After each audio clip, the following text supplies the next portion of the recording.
Hello and welcome to another episode of The Quantum Woman. I'm your host, Shamina Taylor. And in this episode, we are going to talk about toxic relationships and that feminine and masculine energy and why it's important that we start recognizing things and not ignoring the red flags. And one of the things that I have noticed in my journey of healing through a lot of decades of trauma and really getting deep and really getting to the root of my issues, I found that I just became so much more lenient and open. And I also found in my journey that I was very much in my masculine because I was trying to protect myself. And it was in that wounded masculine state of being in survival mode. So I've spent the last few years really trying to work through that, bring my feminine through, and really allow myself to feel and be and just be present and allow myself to receive, allow myself to enjoy, allow so many of the feminine qualities that I had not allowed before in my life because I was so in that push energy as opposed to just leaning back and receiving. I'd done it so well.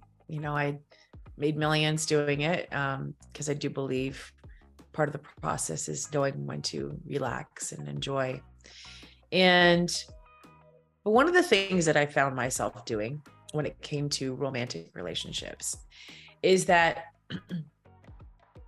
we will meet, and even if you're single or partnered, but if you are single or you've been dating, this is going to be powerful. But when you are in this, there's a lot of stuff on the internet, like tons, about how you don't be too strong.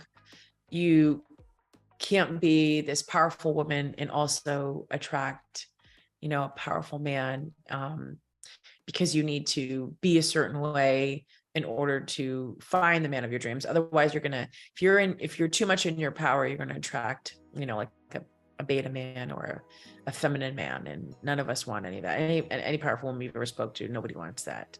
Nobody wants a yes man type of guy. And if they do, it's because they're not in their power. A woman who's in her power does not want a man who is going to just yes man her. She wants someone who's going to take her, throw up against the wall and have fun, kind of thing. Yes, partly. I'm being facetious a little bit. But one thing that we get confused with is that as we're doing this work, this is what I found, is that we are allowing ourselves to be in the feminine to attract the men. Like attracting men for probably many of us is very easy, like because they're out there, they're all over. And it's easier for us as women to have men come up to us as opposed to, men have to go do the hunting.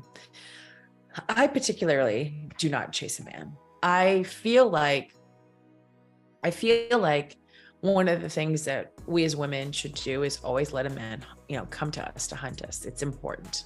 You also know where you stand with the man too. If he's making the effort to come and, seek you out. If you're in a relationship with him, there's a difference. There's a different energy you'll be in then. But in the beginning, in the court state, you should, a man should come and find you. She should be the one that, initiates, the conversations. It's part of the fun. If you come too easy for him, he's not going to probably want you. And if you're a powerful woman, let me tell you, it's not playing games. It's just allowing yourself to be courted. And instead of asking him what time, where are we going and what we're going to do, and if you want to go out, it's best to have the man do it. So this is what I've been doing. Now, the fatal mistake, I guess, is fatal. I don't know, but it's also, I don't call them mistakes. I really do enjoy all the dating I've been doing. But one of the things that I've experienced is that I really love a masculine man. I love a man who takes initiative. I love a man who makes the first move, asks me out, plans the date, tells me the time. Those things are really, really important to me. If a man planned a vacation for me, took me places, and just told me, hey, pack a bag. Like one time my ex-husband did that. And I thought that was just the most amazing thing ever. It was for my birthday party. And I didn't know where I was going, what to pack. And if we're going to Europe, where we were going, he just said, pack anything that makes you feel great. And so I literally packed everything in a suitcase. And he blindfolded me and took me on vacation. It was really cool. But that to me is beautiful, right? I did wear earplugs on the plane, so I couldn't hear where we were landing. It was kind of amazing, actually. So there is that possibility of having that, right? Now, when I've been dating, I've been looking for, what does this guy have? Is he assertive? Is he taking the lead? Is he being clear with his intentions? And sometimes they appear to be these divine masculine men because they're so assertive and they're sure of themselves. But then when you get a little bit deeper in, the red flags are already there. You'll see that they're not. And your feminine is not, like, I don't want to say it like this, but it's kind of like wasted on them because they can't appreciate your feminine energy because they're not truly in their masculine. So what happens is you might start fawning, you might get into this trauma response with them, or you might start getting confused, like, wait a minute, I thought you were, this strong masculine guy, but it's a lot of ego coming out. It's not really truthfully, a man who is in his power and his masculine. And the younger they come, I think the more skewed that gets, because the younger ones have this sense of they don't care, they're just going to go for it, kind of thing, right? And they're still little ponies trying to become, stallions. They're willing to do whatever it takes, and so that that put themselves out there is going to be a lot more brazen than men who are been rejected or have the possibility of rejected. They're going to be a little more reserved. I'll tell you though, a man who's in his divine masculine will just go for it, and he will not worry about it. He'll just be like, because he doesn't have this very fragile ego to be bruised, because he knows who he is, and he's going to take the initiative. He's going to take that first step. He's going to come for you. And if you allow him to, what you're going to see is that there's going to be several men that will do this, and it'll be masquerading a little bit like the divine masculine, because you could have people who have, I'm just going to go for it. I'm going to throw myself out there. I'm just going to go for it. And that's not what we want, because their aggressive, take charge nature might not be exactly what you're looking for. So you have to have some discernment when you are, meeting a man for the first time, or whether you're getting to know him, and really feel into, what does that masculine make you feel like? Do you feel safe? Is he making you at ease? Is he like, responding to you? Or is he leaving you on, red for 5-6 hours? Is he playing games with you? Is he actually communicating with you? Is he somebody who, does what he says he's going to do? That's really, really important. Is he, planning the dates? Is he, messaging you during the week? Is he, really putting himself out there? Because that, and you are too, because once he does that, guess what? You're going to feel safe to let your guard down too, and let him see you.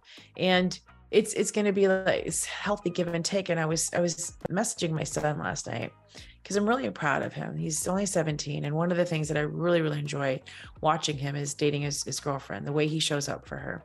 He's so young, and it's beautiful, young love. But one thing about my son is that when he says he's going to do something, he does it. Like, his word is something to him. If he's made a commitment to meet somebody, if he's got a meeting with his college counselor, he doesn't miss it. If he said he's going to do football, he will go. His job, he will go. He will do the things. And the one thing that I realized with him and his girlfriend, that what works for them, is that he is a reliable person. He's going to do what he says. She always knows that he's going to be there. And she also knows that when he says he's going to do something, he's going to do something. So which leaves her to be more vulnerable, open her heart, so that they can really connect. And that's really what we all as adults want. We want someone who, when they say they're going to be there, or they're going to be at least present for us to entertain if this is going to go somewhere, we can open our hearts as much as we possibly can to see, is this, and feel, is this something that I want to experience? And until you get, a masculine that's safe around you, it's going to feel really hard. So this is why some people that masquerade and might look like they're in that safe masculine, if you don't feel this level of safety to be vulnerable. What's happening right now is that you're searching for something. So you'll start justifying, well, he was really funny. He paid for dinner. He did provide. He held my door open. One time he did this. And then, but you're like, yeah, but yet still, I don't feel like I can be fully who I am without judgment, or I don't feel like I can fully open up to this person. I don't feel like I can do, these things. And what happens is, when and obviously, we have to be in that safe feminine spot too. I'm not talking about people who are being ice queens, wanting a man to come break down the doors with them, because you have to meet them halfway too. You have to do your work to feel like, that you can also open your heart up and be open and to share and to experience at the same time. Right. So if you're there and you're ready to meet somebody and you are meeting people who are masquerading this way, like, you've got to really be better at filtering them. You've got to be better at having that discernment, because as my friend Wendy would say, not all men are worth that. Not all men get that from you, Well, she says all men ain't shit, but I don't agree with that, because I believe that there are some amazing men out there, and I love men. I do believe there's some men out there that still need to do some deeper work and that are not worthy of you, of your time.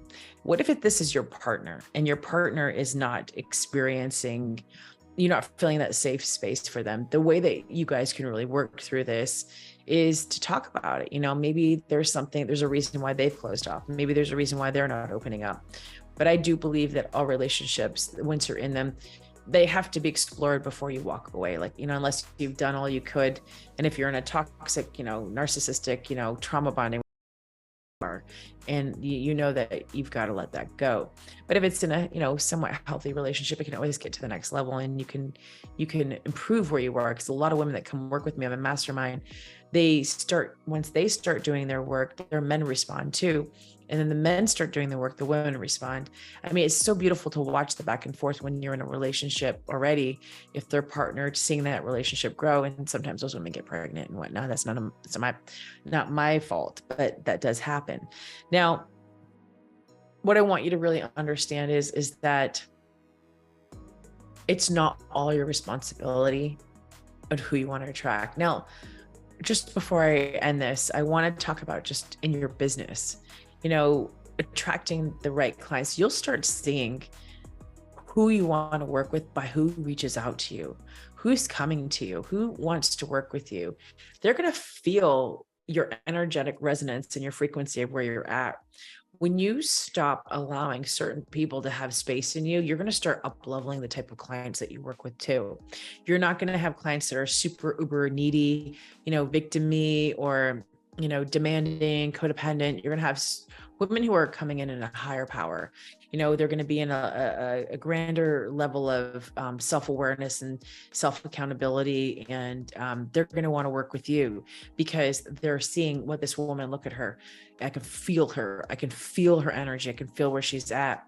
Again, remember, if you listen to the previous episode, the more work we do, the brighter we shine. And you just have to be careful of what's coming in. It's always on us. We can't say, well, he was that, he was that, she was that. It's always on us because we see the signs and we ignore them, or we have to have better awareness and we have to just be a little bit more honest with ourselves when we put ourselves into a certain situation. You're like, this ain't it. This is not it. And I just need to pull my beautiful energy back and reserve it for somebody who is worthy of it, because this isn't it. And the quicker and faster and sooner, I don't know how many words I can say that are rapido, we do that, you're going to allow yourself to have something more magnificent come through. So as that guy from what's his name? He's like, that's a no for me, dog. Like, you got to literally look at the dude and be like, you know what? That's a no for me. Cause I realize that you might just not be that person that you say you are. And even when you start getting, we as women, we get attached real quick. Even the ones that, I'm much a lover, but we get attached real quick. So you gotta start figuring things out fast so you can move it along. Okay. You don't want to be trying to figure this out like 10 months, 2 years, 5 years, 10 years down the road and be like, ooh, oopsie. I saw that day one and I did nothing about it. So Remember how you feel when you're with him. Does he put you at ease? You know, do you feel like you can be yourself? Do you feel like you're being judged? Do you feel like, or you feel like you're being accepted? Do you feel like you can be you?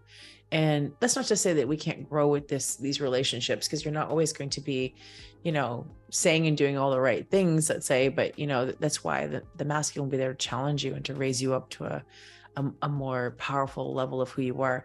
I'll tell you, divine masculine men will want women who are in their power, not a woman that they're going to depower. They want you in your power. They don't want you fawning.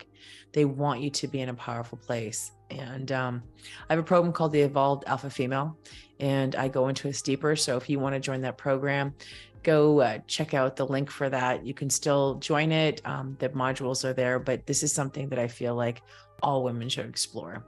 If you thought that this episode was helpful, please let me know. I hope you're subscribed to our channel. Share it with a friend. Leave us a review. Go check out our Quantum Woman group. Go download one of our free meditations or wealth meditation, or take our quiz. See where you are. What would your next level look like, and what do you need to do to get there? Take our Quantum Woman quiz and figure out what it's going to take to get the next level, and how you're going to do it, and where you're at really now. Okay. Thanks for tuning in, and I really appreciate you for listening. Sometimes I wonder if anybody's out there listening, and when I get your reviews back and I see the spikes and I see the feedback, the time that you take to message me and you leave a review, it makes me feel so good, because I know that I'm doing the right thing. Okay, bye for now.